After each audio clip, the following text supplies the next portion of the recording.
fiercest fighting of the whole war. More than half of Israel's losses came in this single battle, but Uri survived untouched, and the city was taken. The Wailing Wall, the holiest place of the Jews, was once again in Jewish hands. Not only the city of Jerusalem was reunited by the Six-Day War, all of former Palestine, which had been divided between Arabs and Jews by the United Nations in 1948, was now under Israeli control. Israel's borders expanded enormously, and the hostile Arab armies around it were pushed back much farther away from heavily populated areas.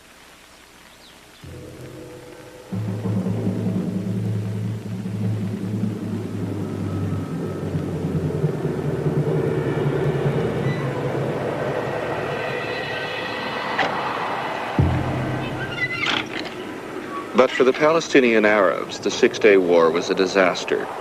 Many of them, like the thousands who lived in this refugee camp near Jericho, had to flee the country altogether when Israeli troops seized the West Bank. The fate of the Jews in exile becomes the fate of the Palestinians.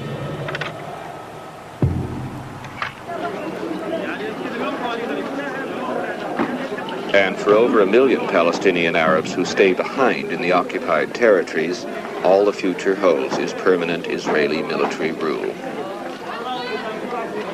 Most Palestinian Arabs have learned the same lesson from this miserable experience that the Jewish Zionists learned from their own people's long misery and exile, that without your own state and your own army, there can be no security, no possibility of controlling your own destiny. So a lot of recent Middle Eastern history has been taken up by the desperate attempts of the Palestinians to create their own state and army. It's in the nature of the system to force everybody to play the same game by the same ruthless rules. Not that even the Israelis, who are very good at the game, can win more than a temporary security from their military power.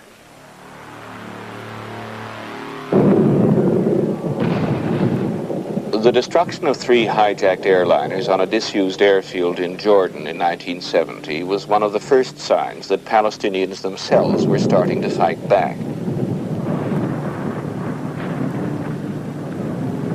But the PLO was still too weak to strike at Israel.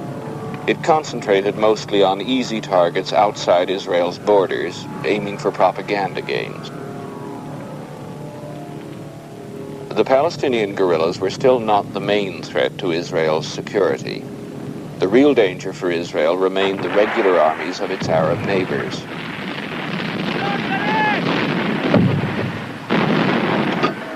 Uri Eshkoli's second war came 2 years after his first. It was called the War of Attrition.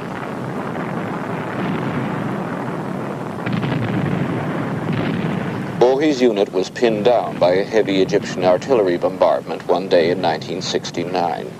A tiny piece of Egyptian shrapnel found its way into his spine.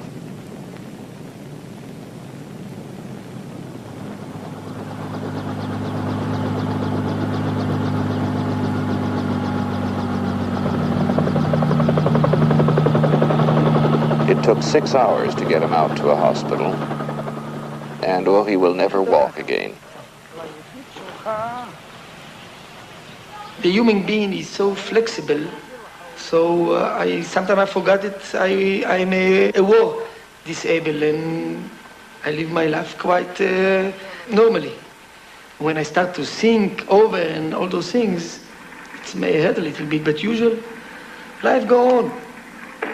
I go to work, I go to parties, I even dance sometimes, standing on a wall, and lying on one of the girls that dance with me. Life goes on.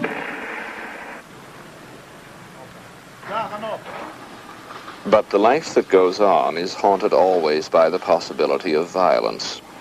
For the settlements like Kfar Giladi up on the northern frontier, life became far more dangerous in the 70s as PLO guerrillas began to bombard them with Katyusha rockets from southern Lebanon and make raids across the border.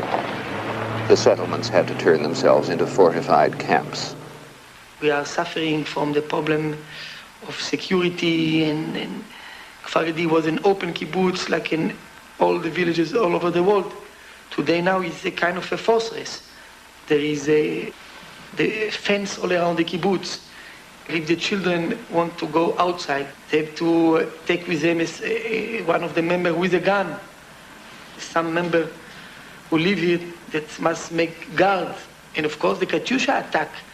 For example, the last year in three times, Kfar Gadi was hurt by Katyusha rocket. At Kfar Giladi, the defenses are obvious, watchtowers and barbed wire. In most of the world, the boundary defenses are less visible, but we all live behind borders. For many of us, the border we defend is far away, and the main threat is from nuclear missiles, not guerrillas on foot. But the price of sovereignty is almost always blood in the end. The blood of other people's children and of your own.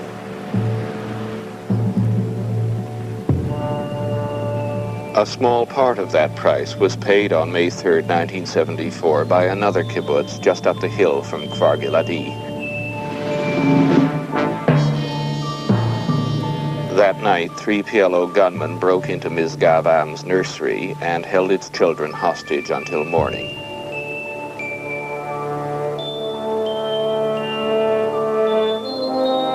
One child was killed and 4 were wounded. When Israelis do this to other people's children, they use air raids, not guerrillas, but it's all part of the same thing. Play the game and pay the price.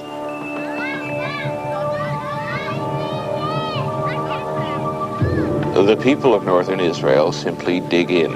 It's not a good way to live, but they know no other. Kfar Giladi builds a complex of 50 underground bunkers to survive the rocket attacks of the PLO. Attacks by people who also believe they own this land. Everything is very normal and very usual until we have the Katyushas and the bombings and the shells. And we need to hide in the shelters. And then for some days or some period, our normal life is really destroyed. We have only to hide our heads and to lie very quietly to hear if it's coming through, if it's falling far.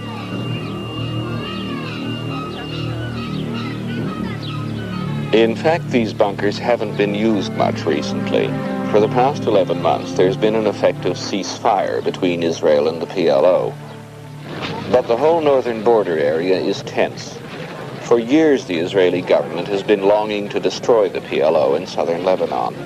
It's common knowledge that the plans to invade Lebanon are ready, just waiting for the right excuse. On Thursday, June 3rd, 1982, Israel's ambassador in London is gunned down in front of the Dorchester Hotel. The gunman is Palestinian, and the following day Israel seizes the pretext and launches massive air raids on Palestinian camps around Beirut.